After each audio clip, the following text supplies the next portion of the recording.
Ahoj, já jsem Samuel. A já jsem Karolína. A společně nás vítáme u dalšího dílu našeho triatlonového podcastu Druhá fáze. Dneska tady máme dalšího velmi výjimečného hosta. Tentokrát máme prvního zahraničního hosta, Patrika Hlesu. Ahoj Patriku. Ahojte a ďakujem veľmi pekne za pozvanie a som veľmi rád, že sme to takto zbachali pred pretekmi, čo nás čakajú vlastne cez víkend. Ahoj Patriku, taky moc děkuju, že jsi k nám přijal pozvání, že jsi přijel ze Slovenska přes Brno na Čekmena. A Patriku, ty jsi velmi aktivní závodník triatlonový, bych řekl, jsi triatlonový trenér a taky tvůrce obsahu o triatlonu, konkrétně na tvůj YouTubeový kanál PH Your Motion. Dobre hovoríš. Ja. Někdy toho někdo splete, nebo? Ani nie, ja, okay. Relatívne to je OK. Ja.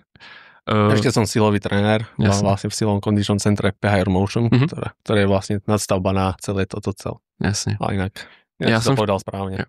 Já jsem chtěl na úvod říct, že mám strašnou radost, že jsi přijal naše pozvání, a to z jednoho konkrétního důvodu. Já strašně rád, já jsem velký fanoušek triatlonu, to si myslím, že už každý z našeho podcastu pochopil, a velmi rád sleduju zahraniční závodníky a jejich YouTubeový kanály. A měl jsem velkou radost, když jsem objevil tvůj YouTubeový kanál, kde vlastně natáčíš videa, ať už edukační, ale i nějakým stylem vlastně vlogy ze závodu a tak dále. Takže mě strašně potěšilo, že někdo takový jako ty na československé scéně vlastně je. Já jsem se tě chtěl na úvod zeptat, jaká byla tvoje cesta, ta triatlonová cesta, od někoho, kdo třeba vůbec neznal triatlon, až po to, kde jsi vlastně teď. Myslím si, že velmi dobrý trenér určitě.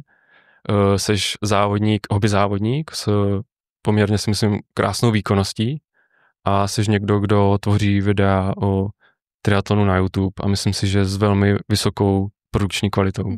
Tak jestli bys nám na úvod řekl, jakoby, jaká byla ta tvoje cesta až do tohohle. Musím to skrátiť, jo, určite. Ale reálne som bol futbalista, kde som hrával druhú až prvú ligu na Slovensku, čiže relatívne dobrý futbalista, ale tým, že vlastne ten systém, keď som pochopil, ako na Slovensku a vo futbale funguje, tak som s tým prestal a prihlásil som sa na také prvé bežecké podujatie v Rajci, taký Rajský Boročovec, čo bolo 14 kilometrov a tam sme išli bežať a ja som to odbehol hneď a skončil som prvé 10 z toho futbalového tréningu. Tak tam ma to začalo baviť.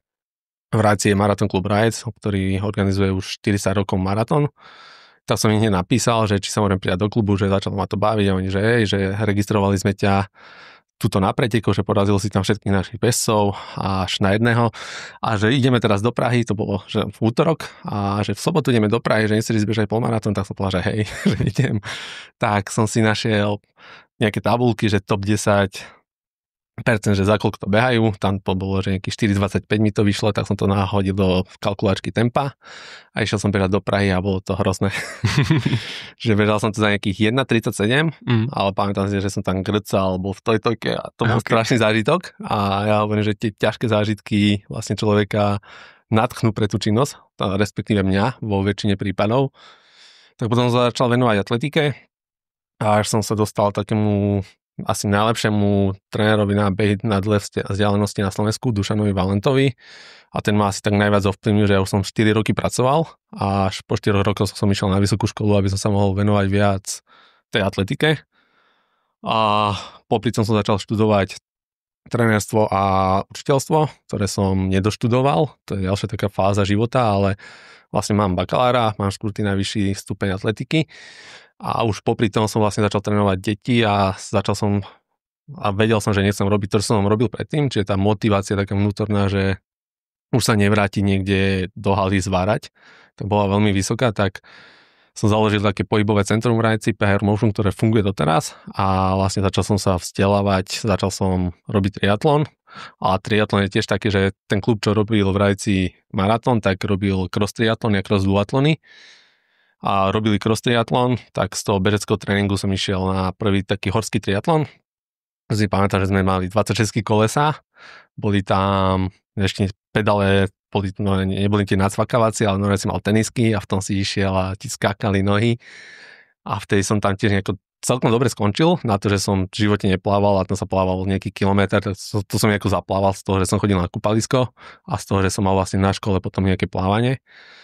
A tam som si povedal, že to som mal asi 24 rokov, že v 30-ke chcem ísť Ironman. A potom som vlastne, ja som taký človek, že keď niečo chcem, tak je to úplne, že all in a investoval som všetky peniaze do prvého bicykla, do druhého, do tretieho, postupne som to predal, obmienial a až som išiel Oravamena na požičanom bicykli, to si možno videl aj fotku. A to som ešte študoval, potom som to študoval, tak som 2 roky sa venoval čisto centrum a aby som reálne dokázal nejako našetriť na ďalší bicykel. Mal som 30 rokov, dovtedy som robil hlavne cross triatlony a prvú polku som išiel, keď som mal 29, tak som to mal aj naplánované, vtedy som si kúpil už prvý bicykel, taký Canyon to bol, Aero. Ten som potom predal, kúpil som si prvú časovku, potom som išiel Ironmana v 30-ke, tak som mal naplánovaného. Čo Čer nechcel, tak to bolo zatiaľ môj personál bez na Ironmanovi. A vlastne dovtedy som študoval, skúšal vlastne všetky tie princípy na sebe a už vlastne od tých 23 rokov trénujem aj ľudí, takže som to mohol aj aplikovať na nich a robím to vlastne doteraz, stal sa taký životný štýl a do toho vlastne prišli videotvorba, lebo vlastne ako si hovoril, rád sleduješ tých ľudí a ja som zistil, že na Slovensku nič není. A mal som strašný, že už som bol takom, že už sa centrum vybudovalo, už to nejako fungovalo a som sa niečo nové v živote naučiť a najväčšie, čo som si povedal, že čo najväčší diskomfort, čo je vystupovať pred kamerou. Takže idem točiť vlogy. Tak som zobral prvé vlogy na mobil, potom som zistil, že trošku ma baví tá tvorba, baví ma marketing, baví ma to propagovať, baví ma budovať takú tú osobnú značku. Tak som nakúpil kamery, potom som ich predal, znova som nakúpil kamery, znova som predal, znova som kúpil kamery, čiže taký znova proces ako s bicyklami a až tu teraz sedíme a spoznal ste ma vlastne vďaka YouTube. Takže tak skrátke. Super. Tyjo, to mě úplně napadá, čím to bylo, že hnedka ten první Ironman byl vlastně tvůj nejlepší jakoby výkonnostný? Bolo to tým, že ja som už robil, predtým som mal asi 3 polovičné, ale reálne ja som ten triatlon robil od 24 rokov, čiže už to bolo 6 rokov nejakého systematického tréningu a tá výkonnosť reálne už bola dobrá predtým a tým, že som len presedlal z cestného bicykla na časovku, tak nebol s tým nejaký veľký problém. Čiže tam bol tam veľký základ a reálne ja som od 5 rokov robil systematicky nejaký šport vždy a vždy vo veľkej miere, že to si pamätám, že na futbale sme tam 7-8 hodín hrávali futbal stále s chalanmi, takže tá doba bola vtedy nejaká iná a podľa mňa tam je veľký ten základ, ten Iron je odtedy. Já si dovolím tvůj triatlonový rejstřík trošku doplnit, ty ho máš na svém Instagramu a myslím, že i po každém závodu, teďka si v poslední dobou sdílel stories, vždycky přičteš tu jedničku, notes nebo tak. Vždy som zabudol, že koľko mám polovičných Ironmanov a aj celých, tak som si to dal na Instagram a vždy si to tam po pretikoch vypočítam a odpočítam. Já myslím, že teď je to konkrétně 33 polovičních, áno. 4 Ironmany a teď nevím, jestli do toho počítáš i ten Norseman nebo ne. Áno, z toho sú 2 extrémne reálne. OK, takže to je zatím tvůj triatlonový rejstřík, bych to tak nazval. Za tu cestu, co jsi tu popsal a za ty závody, které jsi absolvoval, případně i za to, co jsi třeba pozoroval na svých svěřencích, co bys řekl, že za tu tvoji cestu je takový třeba aha moment, který jsi zjistil, nebo nějaký mýtus, který si těma svýma zkušenostma vyvrátil, že třeba měl nějaké vysoké přesvědčení o něčem, že v tom tréninku je prostě správná cesta, ale to tvojí zkušenosti si zjistil, aha, možná, že to vlastně tak není, jestli tě napadají nějaké takové. Zistil som, že každá cesta je reálne správna, či to je vlastne taký tréningová metóda alebo taká, pokiaľ je taká, že konzistentná a človek to robí stále, že sa nezraní pri nej. Že to bolo také, že vždy som bol mladší, tak vždy sa išlo na úkor reálne zdravia a z toho som poučený, že aj tí tréneri, ktorých som mal predtým, tak išlo sa cez veľké objemy a nehľadil a vždy vlastne človek prišiel na jar, na jeseň a buď bol zranený z tej veľkej záťaže alebo z toho preťaženia, že buď bol mentálne vyčerpaný už z toho tréningu, lebo ten tréning začal niekde v novembri. Čiže to je také, že taký aha moment, že radšej trénovať niekedy menej, to mám aj u detí, že im sa vlastne rovesníci smejú, že vôbec netrénujú, ale reálne ich poražajú a trénujú 4-5 hodín do týždňa. Radšej trénovať menej, ale trénovať stále, ako mať nejaké píky, že teraz za 3 mesiace sem natrénovať na to, ale mať to taký, že životný štýl. Takže spíš by si řekl, že jsi ten typ trenéra, ať už vůči sám sobě nebo vůči svým svěřencům, který už drží nějakou konsistentní styl toho tréninku, nebo máš rád experimenty, ať už sám na sobě nebo v tom tréninku, že to hodně měníš. My třeba rádi zkoušíme nové věci, nové přístupy nebo nové technologie, ale z tebe mám pocit, že možná trošku držíš už to, co víš, že funguje. Tak tréning je o tom, že ty sa na niečo adaptuješ a potrebuješ nový stimul. A ja ako tréner potrebujem poznať veľa tých stimulov, ktorými môžem klienta alebo športovca adaptovať alebo aktivovať na to, aby mal nejaké zlepšenie.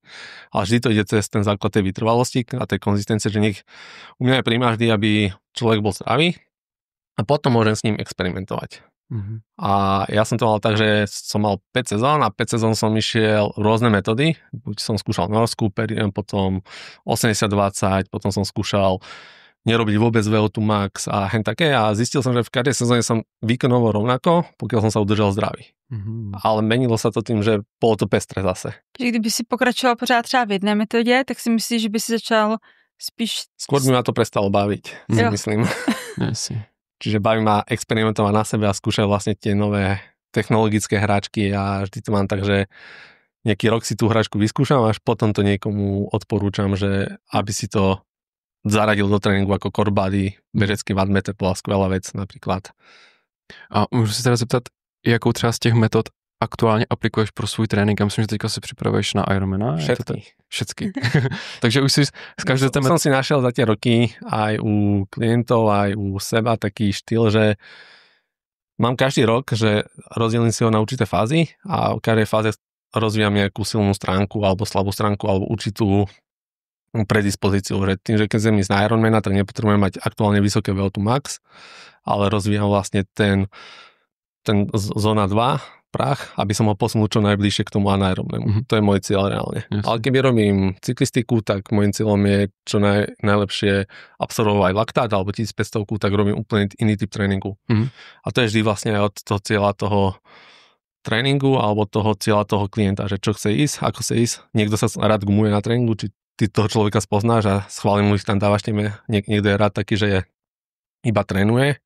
Takže je to o tom, že je spoznaní toho športovca, aj samého seba reálně. Ty jsi vlastně náš třetí trenér, kterého tady máme a my se rádi vždycky ptáme trenérů, co můžou naši posluchači případně očekávat od Patrika Holesy, když k němu přijdou třeba poprvé. Jak vypadá jakoby ten začátek vůbec té spolupráce s trenérem, konkrétně teďka s tebou vlastně? Ja som počúval nejaké vaše podcasty, takže je to veľmi podobné, že je tam tá anamnéza, s človekom si zavoláš, opýtaš sa ho na pracovné stránky, na jeho ciele a mám to tak, že pokiaľ je niekto len nadšený, že pre nejaký cieľ, že na 2 mesiace, tak aktuálne ich neberem, ani som nikdy nebral, že radšej mám rád také, že musí to natknúť aj mňa vlastne, ten buď životný príbeh, alebo ten cieľ, alebo v podstate ten človek mi musí zapasovať. Takže to sú také, že tu už po prvom telefonáte, druhom zistíte, že či si pasujete, či si nepasujete.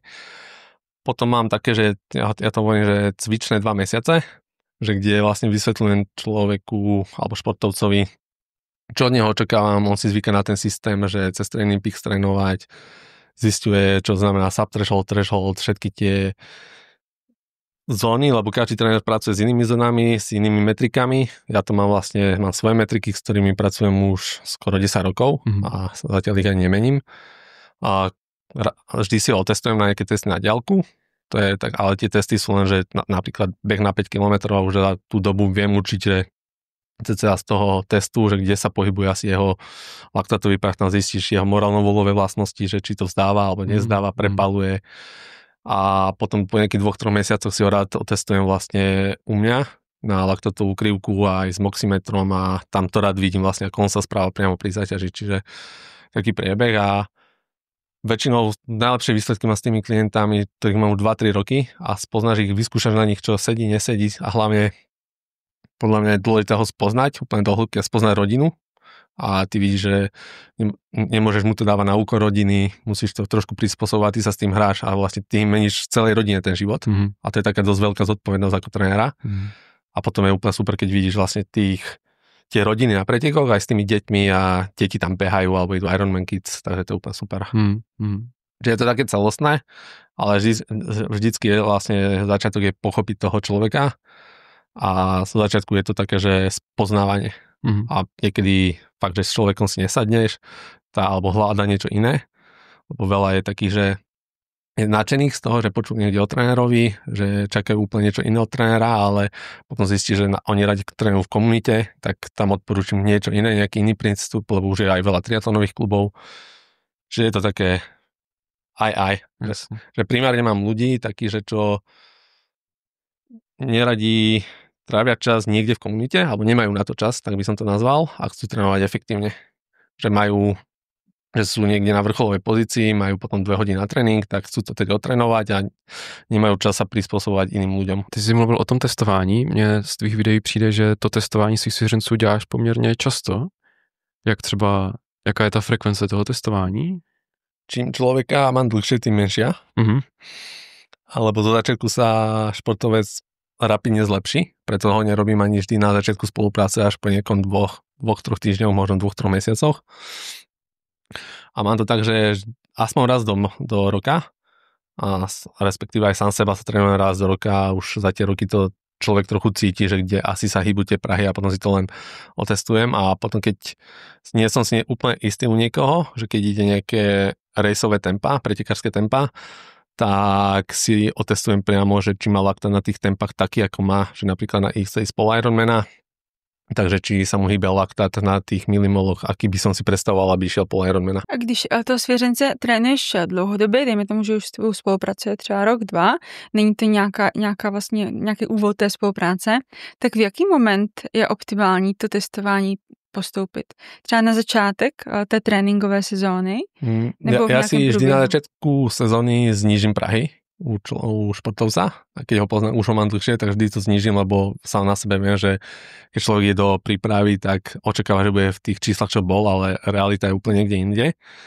A potom si otestujem pred začiatkom, ako sa ide jazdiť von, lebo niekedy si spravím nejaké retesty na trenažéry, ale sú, v podstate thresholdy sú, aspoň za mňa, čo mám odpozorované, že človek má rôzny threshold na trenažéry, rôzny threshold na rovine, rôzny threshold, keď jazdí v kopci. A to sa snažím potom človeku aj vysvetliť, že keď ide do kopca, tak jeho zóna 2 môže byť zóna 3 kľudne vatovo a keď ide na trenažéri, tak je to spodok toho predpísaného a ja snažím sa tých ľudí tak vzdelávať, aby pochopili tomu princípu a trošku aj tej fyzike, lebo inak zaberá pedál, keď je na trenažéri, to telo tam úplne inak pracuje, menej svalov sa zapája, čiže je to úplne iný pohyb, viac sa potíš, alebo viac sa prehrieváš, čiže ja som mal niekedy klientov a píšem im, že to sú také príhody, že úplne spadol z teplovka hore, výkon spadol, čiže čisté prehriatie a píšem mu, že čo si nebol zapnutý ventilátor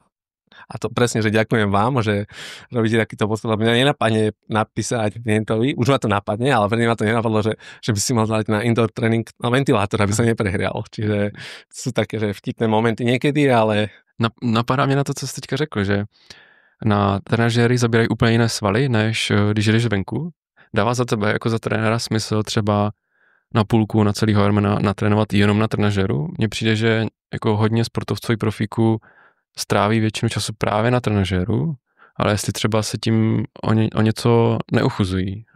Tak teraz už tie trenažére sú, niektoré už sú tak vyspelé, napríklad ten Neo 3M. Myslím, že to je, že ja som ho mal tiež požičaný a tam už ten bicykel sa správa trošku ako vonku. Ale ja mám hovorené, že keď som indoor, tak úplne mám iný pocit z toho šlapania, aj prenos síly ako vonku.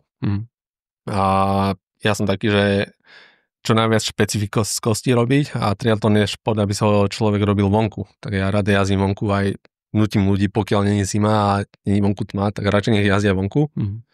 Čiže ja som taký, že radšej nech idú von, ako to trénovať indoor, ale zase je pravda, že tým nástupom indoor trenažerov sa aj dosť posunul ten taký level toho triatlonu, že to vidím vlastne aj na Edge Group, že vlastne teraz to vlastne Petr Vabrovšek v takom ďalšom českom podcaste preberali, že čím je to nástup, ale podľa mňa to je aj tým, že ľudia viac trénujú indoor a jazdia celoročne, čo sa tu nestávalo. Ale zase tam je väčšie riziko vyhorenia, si myslím. Lebo ja som bol taký, že niekedy som jazdil len tak do pol hodiny, do hodiny vonku a zrazu, keď prišlo indoor, tak som jazdil 3-4 hodiny indoor a pritom som mohol byť 5 hodín na ski Alpoch.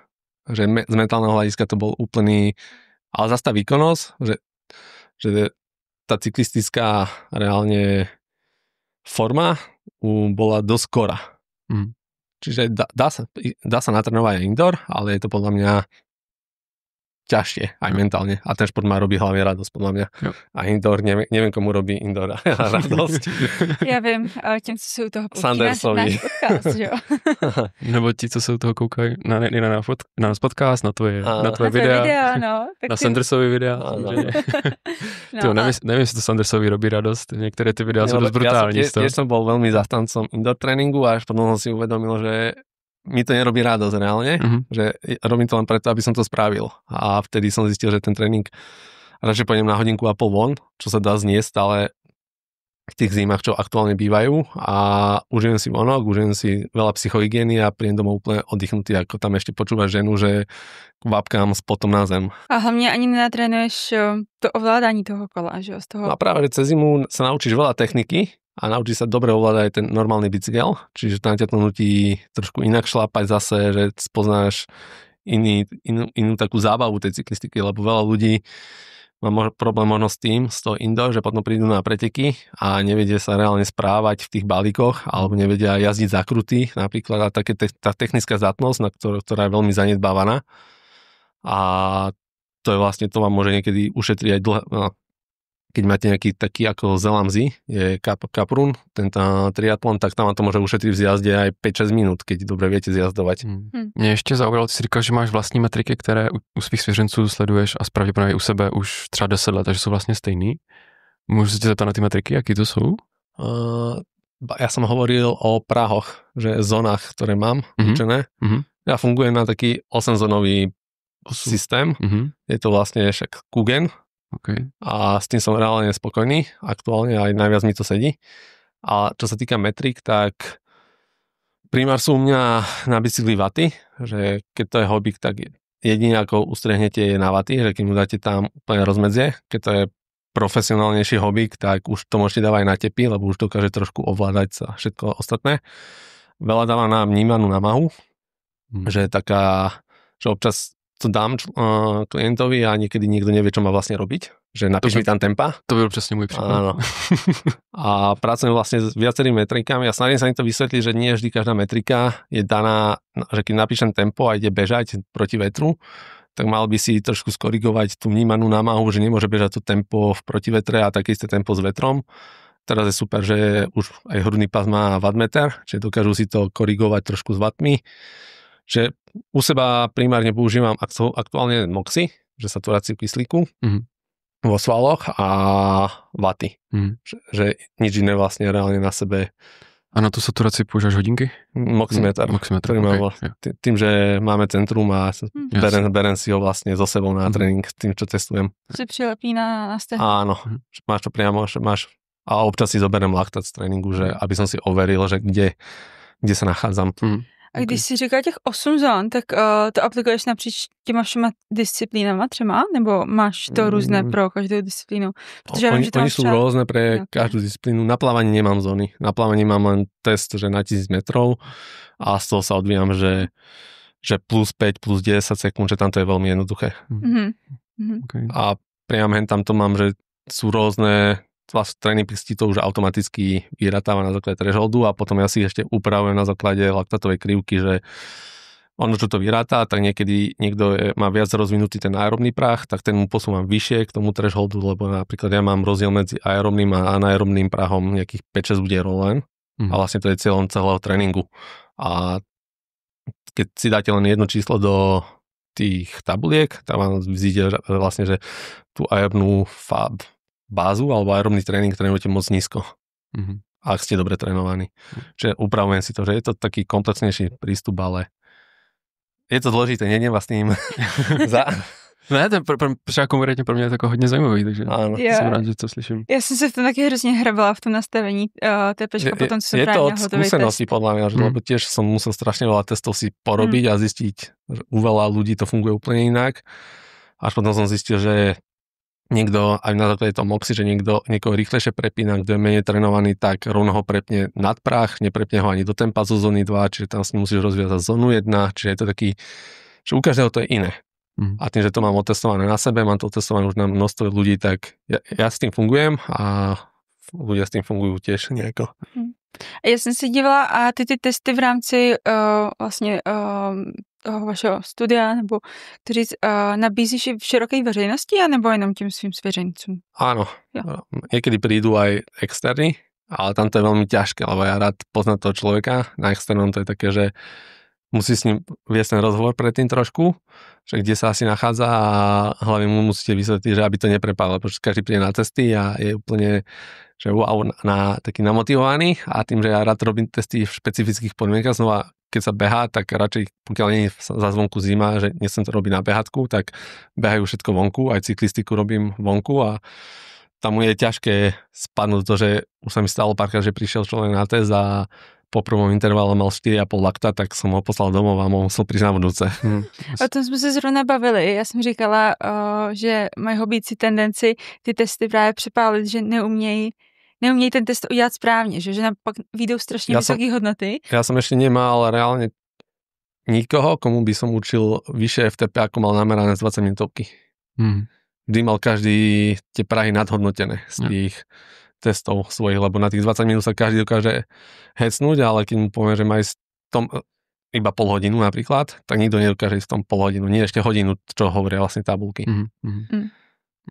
A ten threshold je dobrý, že keď ho zistí aj na základe laktátu aj tomu tej saturácie, tak potom, keď mu to dáte hodinu, mu to príde, že som pol hodinu skoro nič nerobil, ale potom mu príde aj tá ľahká intenzita, že ja som musel ísť skoro jak s vlastnou ženou, ale o tom to reálne nie, lebo tí hobíci to nemajú vybudované a musia to nejako vybudovať. Patrik, my jsme na začátku zmiňovali tvůj triatlonový rejstřík závodů. Já bych se chtěl zeptat, jestli je nějaký konkrétní závod, který ti nejvíc utkvěl v paměti, který má pro tebe největší význam. Janošík. Jednoznačne Janošík, no. Janošík je extrémní triatlon, je to tak? Podľa mňa to je najťažší triatlon na svete. A je těžší než Norseman, bys řekl? Jednoznačne. Okay. Podľa mňa Norseman nie je až tak ťažký. Ťažký Norseman si robí ten pretekár tam, lebo Norseman je reálne, pokiaľ vyjde počasie, ako vyšlo mne, tak je to nie je to ľahké, je to stále tam nastúpate vyše 3000 metrov na bicykli, ale tie kopce sú fakt, že pekne šlapateľné a ten beh je, že beží sa tam 26 km na čistej rovine, potom sa ide 12 km po asfaltke, také 12%, čiže stále to nie je technické a posledných 5 km je len také poskalnatom, čo už je trochu ako extrém triatlon, ale Janošík je extrém vo všetkom a tam som prvýkrát zažil aj také, že paniky sám zo seba, že sa plávalo, skočilo sa do vody o polnoci do Oravská priehrada to bola, myslím.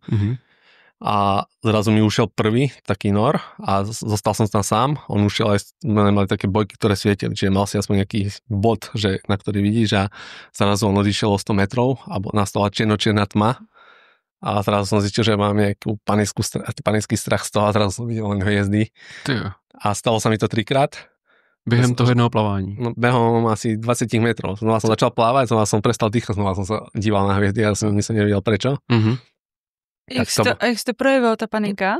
Nemohl som sa nadýchnúť a z ničoho som bol na chrbte. Tak to bolo celkom zaujímavé. Tak potom som počkal Patrika Čurilu, ktorý bol vzadu a vedel som, že bude plávať cca ako ja, tak som sa mu zavesil za bojku a išiel som stále s ním. Jasne. A vlastne tam je celá cyklistika sa na Janošku ide po tme, čiže tam srnky, jelene, všetko išlo, tam sa ide cez Zazrivu, to asi nepoznáte, to je tam cez Oravu u nás a to je celkom divočina. Ráno bolo -2, a nie 2, nejakých 5 stupňov tam bolo, čiže bola aj reálne zima. A tiež je tam veľa nastúpaných, ale potom beh je taký, že to je skôr turistika, idete tam cez Janošikové diery, idete na veľké rozsúte, sú to skály, že ten beh sa išiel, ja neviem, či sme to išli nejakých 6 hodín, 7, čo bolo veľmi technické a veľmi reálne, aby človek to dal, tak je tam veľa zbehov. A kto robí nejaké trailové behy, tak vie, že tie zbehy musí natrénovať. Ale ja už keď som mal zbehnúť z toho rozsudca 1000 výškových dole, tak reálne to bola taká bole, že také krízy, že zanechal to takú veľkú črtu vo mne. Lebo Norseman skončil asi na kopci, nemusel som zbiehať, čiže preto som sa tešil na ten Norseman a reálne to bol vlastne taký najlepší môj výkon zatiaľ, lebo mi to vyhovalo, že vlastne z dosky, alebo som naučený driapať hore, ale tie zbehy nemám naučené, lebo nerobím to špecificky. A vlastne teraz pripravujem jedného, čo ma tam porazil na Janošika, tak teraz ho na to pripravujem a to je presne vidieť, že treba len zbiehať kopce, že točím možno nejaký kopec 10-krát hore dole, aby si stehna na to zvykli. Okay. Ty jsi teda z Janošíka kvalifikoval na Norseman, je to tak? Z Oravame na Janošika. Sú 2 preteky, ty si vybodoval určitý počet bodov a potom máš nárok sa prihlásiť na Norsemana. OK, takže takhle to funguje. To si berou jenom ty body z nějakých konkrétních extrémních? Áno, je to X3 Tour, myslím X3 Tour. Musia to byť preteky z X3 Tour. A vlastne Oravame na Janošik sú v tom pohári. A stačilo ti od 2 jako dobře, aby si měl dostatek bodů, aby si mohl kvalifikovat? Až moc bodov som tam mal tedy, sa mi zdá. A tam se kvalifikuje, jestli si nepletu, 100? 130 a ďalších 100 je losovanie. Klamal by som, nemám to presne zistené. Takže i losovať sa dá. Ale tam to presne videl, že všetci tí, čo sú tam, tá prvá 120, však Bohdan tam bol s nami a že to boli čisto profíci, že tam sme boli dnes na 40 km cyklistiky, ale tedy sa reálne nepredbiehalo, lebo všetci už karty boli skoro rozdané. Všetci boli výkonnostne na tom veľmi tak podobne. A já jsem se chtěl zeptat, ty jsi říkal, že to kolo je víceméně celý ve tmě. Je ten důvod takový, jenom aby to bylo víc extrémnější, nebo jen to proto, že ten běh je tak dlouhý a aby se dokončil ten závod v nějaký rozumný čas? Na Janošikovi to je kvôli tomu, že v malej fatre myslím, že nemôžeš pretíkať po tme. Kvôli bezpečnosti. Okay. Že je to asi kvôli tomu, aby ľudia došli ešte za vidna. Okay. Aby ten běh byl za světlo. Áno. Já jsem se k tomu chtěl zeptat, protože já to vnímám tak, že pro mě je teďka meta další poloviční Ironman a jestli mám něco teďka v hlavě, tak je to třeba celý Ironman, že bych někdy potom mohl. Jakmile dokončíš celýho Ironmana, je extrémní triatlon jakoby ta další meta, o které si říkáš, to bych mohl pokořit? Nebo třeba... Není, ale ja som človek, ktorý vlastne robí niečo, kde mám silné stránky. A viem, že kde ten level teraz na normálnych Ironmanoch je. A viem, že treba na to, aby sa človek kvalifikoval na Ironman na Hawaii aktuálne. Treba ísť niekde 8:30 celého Ironmana. S tým, čo som teraz odpozoroval. A neviem, či mám už tú motiváciu to tak hrotiť, že aby som sa dostal na 8:30, možno by motika vystrelala niekde. A ten extrémny triatlon je taký, že tam sa spája to príjemné, že ja rád trávim celú zimu na skialpoch a som silný vlastne, čím dlhšie to trvá, tak tým sa cítim silnejšie a milujem ten pocit, že keď sa to telo na nejakej 12-13 hodine pretekov úplne rozbehne. To možno niekedy zažiješ. Ale nedovedu si to aktuálne. Ale je to úplne že nádherný pocit, že ty si prejdeš takými krízami a potom zistíš, že môžeš pokračovať ďalších 20 hodín pomaly, že ale potom ťa úplne zás, keď dojdeš do cieľa, tak mentálne to jasne. A to sú vlastne, to ma na tom úplne inšpiruje, že a nutí ťa to rozmýšľať nad tým tréningom a trénovať špecificky na tie preteky a to ma baví ako trénera. Reálne, že aj Kilian Jornet to aktuálne robí, že na každé preteky si hľada takú svoju filozofiu prípravy. A už mám také, že keď sa ísť niekto Oravamena u nás, to je taký extrémnejší triatlon hore-dole, tak viem, ako sa priamo špecificky pripraviť na to Ironmana a na toho Oravamena. Potom viem, ako sa pripraviť na rýchleho polovičného Ironmana, potom kopcovitého a mám to odskúšané na sebe a viem, že to bude pasovať už aj ostatným ľuďom, lebo som to skúšal na iných. Čiže pre mňa to bolo hlavne, že hľadať takú inšpiráciu hlavne do tréningu a posúvať to a nájsť nejaké spôsoby, ako keď niekto za mňou príde, že chce mi zoravať, tak áno, viem ťa na to pripraviť, že dá ti ten confidence na to. To je super s takovou jako škálou zkušeností z různých závodů. Máš vlastně v tom repertoáru scénáře pro všechny závody, že? Jak pro extrémní, tak pro krátký, rychlý. Kdybys měl třeba vypíchnout u toho Norsemana, co bylo tak specifický v té tvojí přípravě? Specifické. Připravoval ty jsi zmínil celý rok na to, celý ten tréninkový. Specifické bolo to, že som sa vyhýbal pretekom. Ostatním než áno, že išiel som len jedný preteky predtým, myslím. a bolo to, že ladil som tú formu, že chcel som byť úplne, že mentálne svieži na Norsemana. Lebo väčšinou už aj teraz to mám, napríklad na 3. polovičné a už to je také, že už sa musí človek premáhať a hovorí si, že prečo tam ide a vtedy viem, že je dobre dať si niekedy 2-3 týždne pauzu. A vtedy to bolo také, že celé to bolo cieľené, že na to, lenže nič iné, že Norseman a je koniec sveta reálne. Je Norseman ve světě extrémních triatlonů něco jako Kona ve světě klasického Ironmanu? Je to jakoby to, kam se chce každý dostat? Ľudia to tak považujú, ale podľa mňa to není tak. Není to tak. Že to potlátko okolo Norsemana nie je také, aké to na vonok vyzerá. Že podľa mňa, mal som Patrika Čurilu, keď som ho trénoval na kone, a on rozprával o tej kone úplne inak, že tam ten vibe ťa celý pohltí toho a na tom Norsemanovi stále to je taká je to deninka, kde prídeš, štartuje tam 200 ľudí, že nie je to taký ten ako neviem, ten ošal okolo toho taký veľký, ako okolo tej Hawaii. Hawaii je stále piedestal podľa mňa a ten Norseman je extrémnom triatlone sa pokladá za taký hype, ale čo sme rozprávali sme tam aj s tými ľuďmi, tak oveľa viac sa im páči je Epic v Švajčiarsku, alebo niekde to je Icon. A to je, že tam je také alské priesmyky, vyše 5000 na cyklistike a oni hovorili, že to je jeden z najťažších s Janošikom na svete. Že to u nich zanechalo ešte väčšiu čeretu ako Norseman. V tom Norsemanovi tam jsou nějaké 2 mety, že jo, to bílé, černé tričko. Áno. Jak to funguje? Neštudoval som to, lebo som... ale to si pamatuju, tak som mal jako cíl, myslím. Dosáhnuť. Nemal som to ani ako cíl. Vedel som, že s výkonnosťou sa tam nejako dostane na to, ale... Okay. A myslím, že do toho miesta 100 ľudí pošlu hore. 100 lidí, že zastaví někde před finálním kopcem. Pod tým finálním stúpaním, áno. Když se tam nedostanou do nějakého času, nebo prostě 100 lidí je ta... 100 lidí. No a dělí si to třeba nějak holky, kluci? Nie. Ne, 100. To není fér, že holky nemůžou být tak rychlý. Však má predbehla jedna. No ale počkej. Teďka byla velká událost v Nepále, kdy vyhrála žena, Slovenka. Že? To je moja bývalá spolužiačka, takže my sme spolu začínali triatlon robiť. Porazila na extrémním triatlonu v Nepálu všechny muže a byla první. Na Slovensko drsný kraj? Jasně. Já jsem se chtěl k těm extrémním triatlonům ještě zeptat, jestli bys řekl, že trénink na klasického Ironmana je těžší nebo lehčí než trénink na ten extrémní triatlon? Nebo se ty tréninky jenom liší, ale v náročnosti nejsou nutně rozdílné? Podľa mňa záleží, ako chceš poňať Ironmana, že rovinatého, ak sa bavíme o ňom, lebo vždy, keď ja chcem štartovať na Ironmanovi, tak chcem to poňať, že chcem ísť na nejaký výsledok alebo na čas. Na extrémnom triatlone je to o tom, že to sa zmení o boj o život a chceš dojsť do cieľa.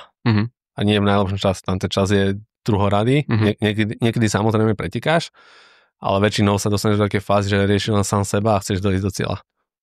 V tom sa vlastne tak rozdeľuje ten tréning, že na to Ironmana cieliš na určité tempa a tlačíš to telo na limit. Ale tam ho tlačíš reálne potom na limit viac mentálne ako a tá príprava je úplne iná, že ty musíš tráviť viac času v horách, viac času v kopcoch a samozrejme sú tam tie intenzity, ale v tom preteku už to je len na také tvoje improvizácie a skúsenosti a na tom celom Ironmanovi si tam reálne ako robot. A tam je veľa faktorov, ktoré ovplyvníš a preto sa mi páči aj Ironman, že nie je to len čisto o výkone, ale je to o tom, že ako rozmýšľaš, ako si rozvrhneš síly, ako poznáš trať a vlastne tam nastupujú, že tie síly sa dorovnajú aj s tými najlepšími triatlonistami, ktorí na rovine by si v živote neporazili. A taky si mluvil o tom, že tě baví ten diskomfort. Že... To milujem, to je super. Že by každý měl, že si rád způsobuješ diskomfort. Si říkal, to ja mám takú... Odkedy som začal študovať, tak som si povedal, že každý deň chcem byť mimo komfort v niečom a odtedy to držím, že a to vlastne človeka aj posúva vpred reálne. Jasne. To je vlastne aj prečo som začal točiť vlogy reálne, lebo som hľadal, že čo môže byť teraz môj najväčší diskomfort a že postaví sa pred kameru, že to je úplne hrozné. Tak som to začal a bolo to hrozné. V začiatku to bolo strašné. No já tě sleduju fakt jako úplně od prvních videí vlastně a je úplně jako skvělé sledovat ten tvůj progres a nejenom ať už třeba jak vystupuješ před kamerou, všechna čest i za první videa, protože já sám toho nejsem schopen, ale třeba i v té kvalitě produkční. A co mě třeba na tom přijde nejvíc jakoby obdivuhodné je, že už tak, když jsme na závodě, tak máme nějaké množství jakoby toho předzávodního stresu vlastně.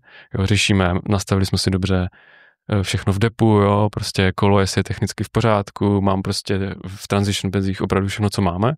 A ty do toho ještě točíš ty videa. Jak to jakoby zvládáš ten předzávodní stres společně s tím, že ještě se natáčíš a tak dále? Aby som to videl na správnu mieru, tak na preteky, na ktorých mi záleží, tak beriem so sebou Bodana, ktorý je teraz tu so mňou. A reálne tento tam točí, že tedy keď už viem, že chcem preteky nejaké odísť, že dobre, tak tedy ho zoberiem so sebou a reálne, ale predtým tiež natáčame a všetko, ale je to pre mňa taký, som zistil, že pre mňa to je strašná psychohygiena oproti práci, že je to úplne protipol niečoho, čo som v živote nerobil, strašne ma to baví, naplňa a úplne si ho pri tom oddychnem. Čiže pre mňa to je skôr oddych a prináša to ešte hodnotu iným ľuďom, čiže ešte mám na to nejakú spätnú väzbu, že to niekto začal s triatlonom, niekto sa niečo z toho naučil a mňa mega začala baviť aj tá videotvorba, strihanie a točenie a Takže zistil som, že presne sme sa s Pavlom Vohlom, bavili o tom, že ja som tam behal raz v Chorvátsku s kamerou ešte pred štátom, že jak to môžeš robiť a že ja pri tom oddychujem, že ja nemyslím na to, že mňa prepne, až keď som vo vode, spravím prvých 5 záberov, tedy ma úplne prepne a tedy žena povie, že už nevníma reálne, že niekedy ich nevidím ani popri trati a to je také, že úplne ma rád prepínam z veci, že aj keď to vás zase aj triatlon naučí, že vy keď ste doma, tak doma ste rodič, potom ste v práci, ste tréner, potom idete na tréning, ste športovec a prepínate z role do role a musíte to prepínať veľmi efektívne, lebo potom ste tepke, že ako ste otrénovali hen ten tréning a takto vlastne nad tým nepremýšľate a robíte to vždy najlepšie, ako viete. To je vlastně zajímavé, že jsi říkal, že jsi začal vlogy dělat, protože to pro tebe diskomfort, ale teď už se to obrátilo v to, že to je pro tebe jakoby hygiena, jako způsob, jak si vlastně odpočinout. Aj tréning bol zo začiatku diskomfort, aj stále je, lebo stále sa nepoznám človeka, čo sa musí tešiť na tréning. Že tých prvých 10-15 minút každý bojuje s tým podľa mňa. Ale viem, že za tých 10-15 minút sa budem cítiť oveľa lepšie, ako keby nejdem. A doma sa už žerám v depke na gauči. To je přesně příklad toho, když jdeš ráno plavat a nechce se ti. Pak máš krásný den, že jo, protože si to zvládl. To bola najlepšia škola, presne keď som chodil, že na skupinová tréning je ráno o 6, čiže o 4:30 sme museli vstávať, cestovať v zime, zamrznuté auta, odškrabávať to a to. Tak človeka naučí presne a potom celý deň funguje reálně. No ale ty jako závodní videa jednak jsou naprosto nádherný, krásně se na to kouká a jednak mě to přijde hrozně hodnotný, že opravdu třeba natočené depo, kde to najdeš, takový materiál, ale sama, když jsem to viděla, jak jsem říkala, nevím, kde mi hlava stojí, prostě když jsem v tom depu, dívám se tady 1000 kol, kde mám kolo a ty ještě zvládáš u toho jako přemýšlet a produkovat takovýhle obsah, to je fakt skvělý. To je zase výhoda toho, že ja posledných 100 metrov, 200 na plávanie rozmýšľam, že čo poviem do kamery.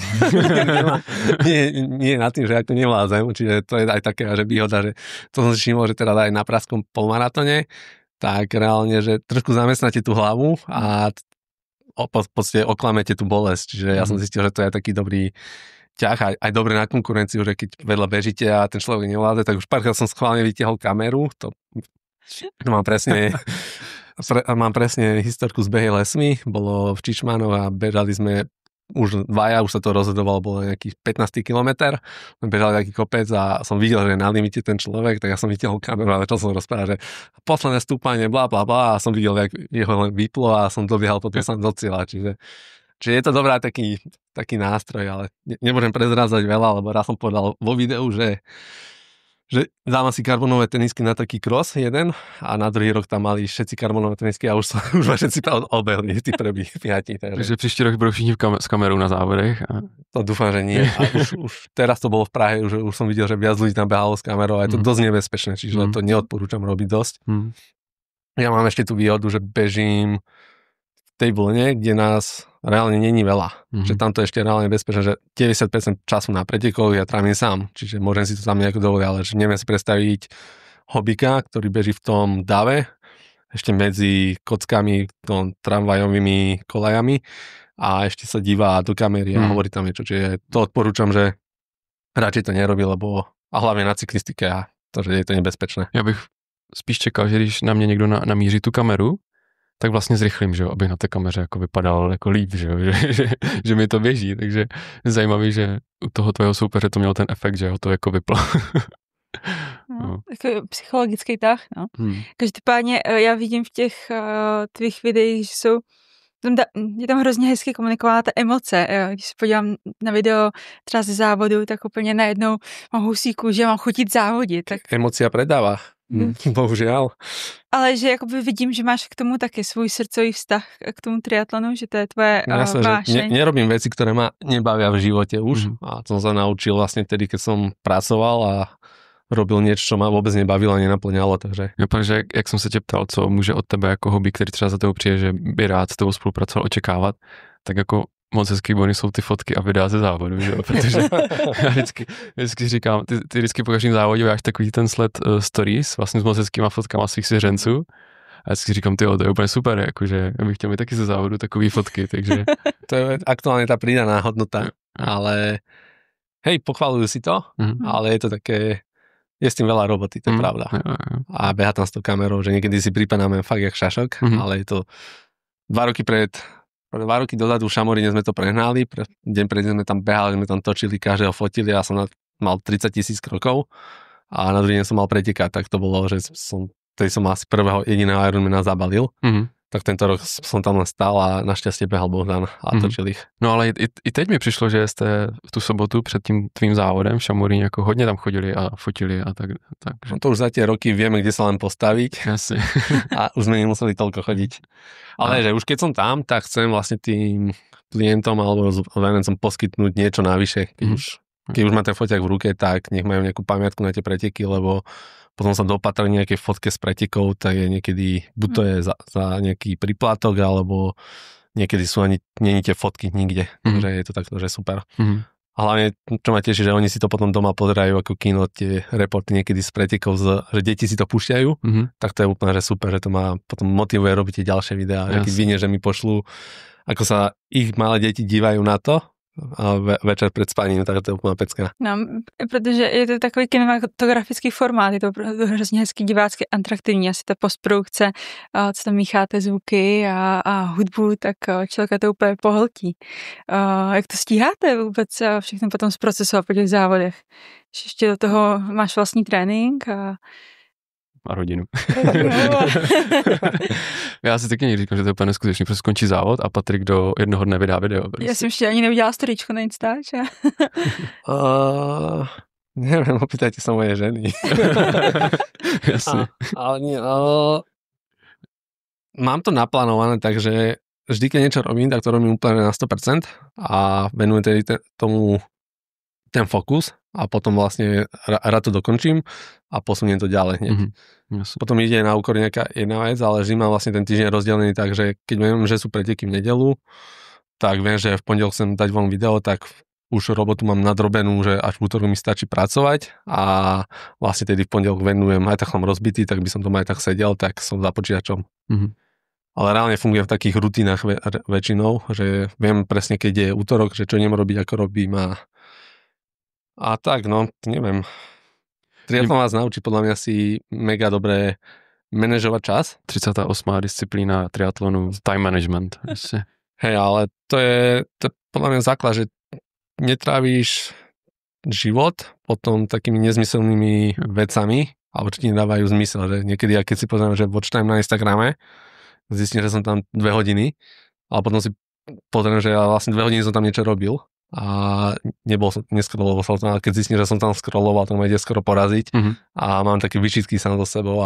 Vnímáš třeba, nebo na základě zpětné vazby ze tvých videí, že třeba roste popularita triatlonu na Slovensku a v Čechách? Rastie veľmi. Ja som vlastne začal robiť videá na základe inšpirácie Patrika Čurilu, čo má 3 to Fly. On má veľmi zmaknutý marketing okolo toho celého a vedel som, že vlastne ak chcem robiť trénerstvo, tak musím si nejako začať budovať tú osobnú značku a aj sme to s ním viedli, keď som ho trénoval, že ako by sa to malo, že veľa vlastne škody šlo aj od neho a vidím, že on má triatlonový klub, ktorý členská základňa úplne rastie Vidíte to vlastne teraz na pretekoch, že všetky Ironmany sú vypredané. Ja už reálne nemám kde sa prihlásiť na preteky. A takže rastie. Aj vlastne veľa ľudí, podľa mňa, je to pre nich nejaká forma výzvy, že vidia to a ich kamaráti to robia tým, že je challenge na Slovensku, tak na Slovensku vlastne challenge robí veľké meno triatlonu.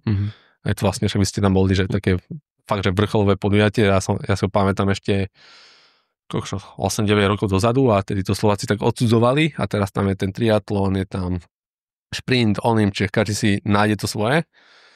A je to dobré, že sa to takto vlastne rozširuje, vlastne, lebo tým je viac tých vzorov a zatiaľ nepoznám človeka, čo by bol zlý, kto je triatlonista, takže dúfam, že to aj tak ostane. Ale zase má to stránku B, že na tých Ironmanoch, čo je značka Ironman, tak už sa reálne veľa draftuje, ale nie je to ani zapričinené tými ľuďmi, ale je to zapričinené tými traťmi, že tie trate už sú na limite. A keď sa na veľa ľudí stretne, tak nemá inú možnosť ako ísť v tom drafte, lebo z toho neodíde. Takže je to také, že preto sa mi aktuálne viac páčia možno tie extrémne triatlony, že tam to je stále také poctivé a také, že stále také raw reálne. A toto už je tam vidieť, že je to viac komercia, ale zas tričko, ako kamarát povedal, že z nejakého challengeu si nedáš len tak, ale z Ironmanu ho budeš rád nosiť, vieš, že tá značka Ironman evokuje v tebe niečo, čiže sú také dva poly, čo vo mne bijú, ale som rád, že ľudia športujú, deti športujú, a keď ten triatlon pre deti nie je ľahký šport, ale aj na Slovensku vlastne máme také talenty, verím, že aj chalani začnú robiť niekedy triatlon. Takže verím, že sme pre nich vzory nejaké a vďaka tomu, že ich nejako aj edukujeme, vy ich edukujete, tak budú to robiť rozumnejšie a budú vlastne vzory pre ďalších ľudí a tak sa bude rozširovať tá komunita a budú mať vlastne vypredané všetky preteky, aj tieto lokálne hlavne. To odporúčam, že preto rád chodím na Checkmana, lebo je to lokálny pretek a je to fakt na vysokej úrovni. No teď už triatlon působí strašně jako nedostupně, že jo, když... Bohužiaľ. Pritom to tak nie je. On vypadá nedostupne u tých ľudí, ktorí to robia dlho a už majú tú výbavu. Že nie tiež ľudia povedia, ty máš len taký bicykel, ale ja som úplne začínal na bicykli za 600-700 eur, ktorý som si kúpil z birmovky alebo neviem z čoho a potom na všetky 3 bicykle som si musel požičať a som to splácal. Čiže je to také, že ono to vyzerá teraz, že je cool, ale je to vlastne proces 15 rokov a to je možno aj u tých ostatných ľudí. Alebo niekto 15 rokov budoval biznis, tak teraz si kúpi bicykel za 10 000, lebo je to pre neho odmena a vlastne investuje do svojho zdravia. A taky si říkal, jak jsi začínal v teniskách, že jo, bez kufru, bez nášlapů, všichni jsme měli jakoby stejný start, vlastně úplně totální amatéři. A teraz každý chce vyzerať hneď profi, lebo Instagram k tomu vedie. V podstate idem si sám proti sebe, lebo tiež robím ten content, že ale má to zase ľudí, ja vidím tak, že tých ľudí to má nakopnúť, že robiť niečo preto ešte aj navyše, aby vlastne možno si kúpili niekedy ten bicykel a ak ich to pohltí, tak nech si ho kúpia a nech sú s tým šťastní. Mě strašně potěšilo, že jsi to řekl, že si jdeš sám proti sobě, protože ten tvůj Instagram opravdu působí tak hezky. Na druhou stranu dost často tam dáváš ty příspěvky ze svých začátků a tam jde krásně vidět vlastně ta tvoje cesta, až to nebylo jako lusknutím prstů, že jo? On nikdy nebol pekný. Ja mám jedného klienta, on robí na marketingu. On mi povedal, keď išiel ku mne, že tvoj Instagram vyzerá hrozne, že urob s tým niečo a dal mi prvý preset na Lightroom, že tu máš preset a keď chodil na preteky so mnou, tak ma fotil. A vlastne, dobre, že to začína to vyzerať trošku lepšie. A potom vlastne u nás bol Vládko Tomáška, on mal tiež taký triatlonový kanál a on točil profesionálne. On býval vedľa v dedine. Tak sme sa nejako dali spolu a točili sme taký dokument o mne, že fakt sme chceli natočiť nejaký parádny dokument a nakoniec to vyskytlo, že nič z toho nebolo a mal som len zábery. Tak potom sa mi tie zábery páčili a začal som ich používať postupne na Instagram. Až potom vlastne sa dostalo, že už sa nechcem vrátiť k tomu a začalo ma to baviť a nakúpil som techniku a teraz už je ten content taký, aký je a baví ma to hlavne tvoriť a netrvá to toľko času, ako si človek môže myslieť možno, lebo dneska vlastne napísať storku nezaberie, storka mi nezaberie reálne nič a upraviť fotky je za 10 minút máte v počítači upravené. No, to je pravda. A s tými videami sa tiež nejako, že snažím sa ich posúvať na vyššiu a vyššiu úroveň ale nie je to moje živobytie. Aj keď niekedy robím nejaké zákazky, kde si dám na to záležať, že občas pre kamarátov niečo spravím, ale tie vlogy striať sú veľmi jednoduché, lebo keď si to sám točím, alebo viem, že to točí Bohdan, tak tú chronológiu presne viem a akurát už teraz vymýšľame, že ako to spraviť inak a ako dať iný input z toho preteku. To je ťažké teraz vymýšľať akurát.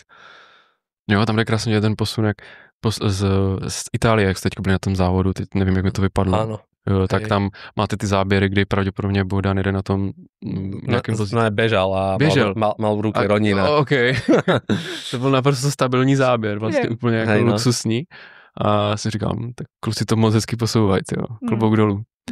A to je presne, že to je ako s tréningom, že keď niečo robíš, že ako dlhodobo, tak nie je reálne sa dostať do formy, trvá 2 mesiace, že ja nemusím prejsť celým tým polročným cyklom, čiže ja za 2 mesiace viem, že nejakými metodami sa dostanem späť do formy. A to je aj s tými videami, aj so všetkým. Keď to robíš dlhodobo, tak čím ďalej, že na začiatku to bralo kvantum času. Aj si pamätám, že keď som prvých ľudí mal, tak no, že som to písal na papier, vieš, a ešte vy ste zažili asi na papieri tréningy, že? Vtedy jeden napísať to trvalo skoro hodinu. A teraz vlastne existujú aplikácie na to a ja som vďačný za AIčko aktuálne, že ak mi to bude uľahčovať robotu tak, jak si predstavujem, tak budem vlastne úplne rád za to, že ja budem fakt tých ľudí len koučovať a budem vlastne mať tie metriky a veľmi mi príde upozornenie, že pozor, tento má nejaké odchýlky v tom a v tom, tak si na to pozor a ja budem dávať tomu človeku ten zážitok vlastne z toho a budem pre ňa taký sprievodca. Že budem sa hlavne venovať tomu, čo je moja náplň práce a nie tomu, že teraz tam budem dávať 3x5 minút a že teraz ideš ento, ale... A přesně to bych řekla, že tam to směřuje, že jo, ten využití AI v tréninku. Že ja som za to veľmi vďačný, že to bude podľa mňa, ak sa to pojme dobre, tak to bude veľké uľahčenie trénerom a tréner bude môcť viac času venovať tomu zverencovi.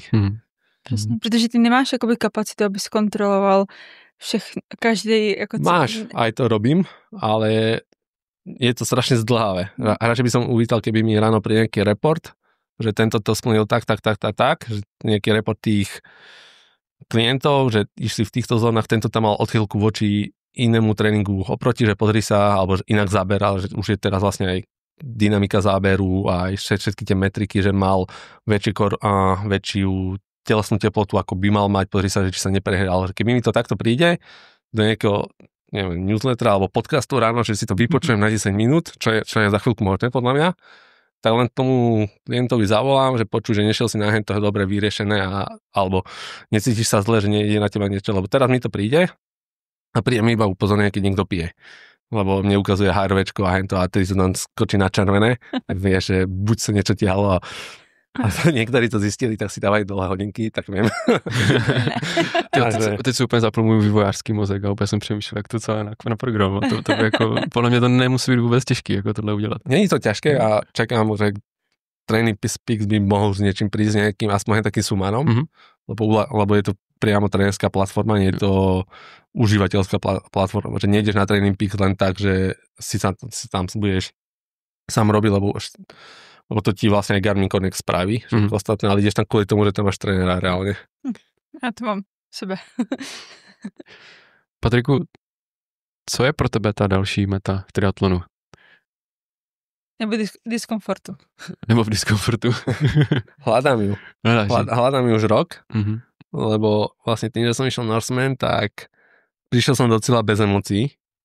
Že úplne taký, že prázdny, že wow, že toto je ono. Ale bol som úplne šťastný, ale bolo to také, že bez emócie. A chcem, aby vlastne triatlon bol môj životný štýl, tak ako je. Chcem stále to posúvať niekde na vyššiu úroveň, či ten výkon, ale ten výkon už asi nebudem môcť posúvať až tak drasticky, bo ja vlastne som išiel tých 31 polovičných, ale všetky boli pod 4.15, skoro pod 4.20, čiže tá konštantnosť výkonov je vysoká, ale viem, že cieľ by bol pod 4, ale musí na to sadnúť úplne deň, ale viem, že nepoviem nikdy 3.45, ako chodia profici, ani nechcem tomu dávať toľko. A reálne chcem byť vzor pre ľudí a pre svoju dceru. To je asi také najväčšie a chcem ísť nejaké extrémne niečo nájsť. Hľadám. Mám nejaké výzvy a chcem to nájsť, neviem. A ty si říkal, že jsi v cíli byl bez emocí a vlastně dlouho jsi připravoval na toho Norsemana, byl to tvůj vrchol sezóny, obětoval si tomu jiný závody.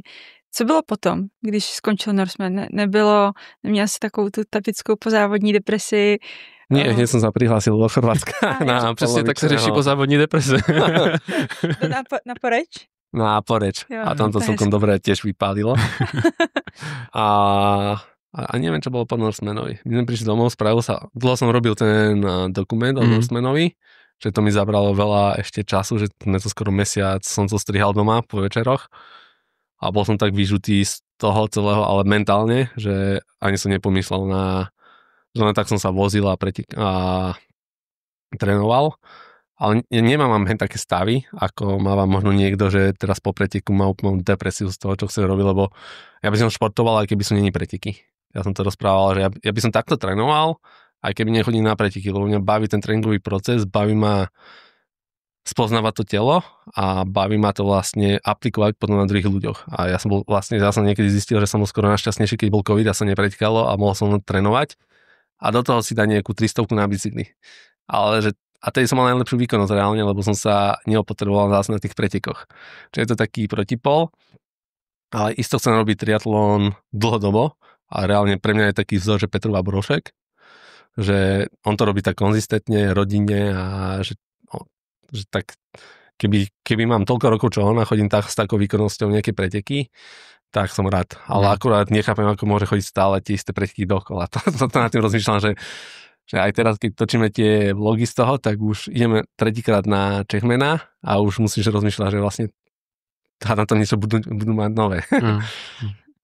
No, on byl teďka vlastně v triatlonové kavárně v podcastu a tam říkali, že má za sebou 247 Ironmanů nebo něco takového. Ano. Což je úplně neskutečné číslo za mě. Patriku, my ti moc krát děkujem. Ja ďakujem vám za to, že robíte tú osvetu o triatlone a vlastne budujete aj tú komunitu okolo seba a vlastne ovplyvňujete iných ľudí, takže ďakujem vám. Jo. Jak som říkal na začátku, ty ovlivňuješ nás, takže je to takový hezký kruh, si myslím. Tak treba sa pozbudzovať vieš, navzájom a tým vlastne ten šport má spájať. A to je vlastne hlavná myšlienka športu je, že šport by mal spájať a tým, že vlastne robíte vy niečo, robím ja niečo, robia iní niečo, tak malo by to budovať vlastne celú tú komunitu. Ještě jsme si potkali tady v Brně na půl cesty, že jo, mezi Slovenskem a Českem. A v sobotu si společně užijem Čekmena. Presne. Tak jo, moc krát děkujem, že se náma dorazil do Brna. Já jsem si to moc užil. Už sem asi neprídem, ale ďakujem. Doufám, že je to kvůli mestu. Ano. Já jsem chtěl říct kvůli městu, pak jsem si rozmyslel, já mám vlastně Brno docela rád. Ne, Brno je super. Ale Bohdan sa nesmí študovať a hovoril som mu akurát teraz na križovatke, že Hanna, myslíš študovať do mesta, kde zabiješ 10 minút na križovatke, ty musíš ísť cez prechod. Ne, jako chodec je to tady úplně v pohodě. Není to vesnice, no. Není to vesnice. No, Brno i Slovensko je krásné. No, ale kromě toho, že děkujeme tobě za tvoji návštěvu vzácnou, zahraniční, tak chceme poděkovat i našim posluchačům, že nás poslouchají a všimli jsme si takové anomálie na našem YouTube. Je to tak. Všichni nás totiž poslouchají, nevím, jestli to máš stejně na tvém YouTube, ale oni nás neodebírají. Takže tímto chceme vyzvat k odběru, pokud právě posloucháte a neodebíráte. Je to tak, tam pouze 40% diváků nás reálně odebírá, takže když 60% z vás, kteří se nás koukáte, přijáte i odběr, tak nám tím moc pomůžete. A neuteč vám další epizoda. Ale pomôžete im viac tým, že ich budete pozerať. Ano, to je pravda. Je to tak. No a na vlastně provoz našeho podcastu, na to, že můžeme nahrávat tady v tom studiu, nám můžete přispět na Buy Me Coffee, kde si můžete koupit minuty našeho natáčení. Takže pokud se vám dneska nějaká minuta zalíbila, tak nám můžete přispět, koupit si 3, 5, 10 minut a tím můžeme pokračovat v tom, co děláme a co nás baví. Patriku, kde najdou tebe naši posluchači? Primárne YouTube. A tiež môžete dať odoberať. Čiže primárne tvorím na YouTube, potom mám súkromný web PH Your Motion a vlastne aj Instagramový profil, kde to vlastne celé tak prepájame. Já myslím, že z našeho rozhovoru vyplynulo, že silně doporučuji Patrika sledovat, jak jeho videa, tak jeho Instagram. A já si myslím, že to je pro dnešek všechno. Moc krát děkujem, že jste nás to poslouchali a mějte se krásně. Ďakujeme. Ahojte. Ahoj.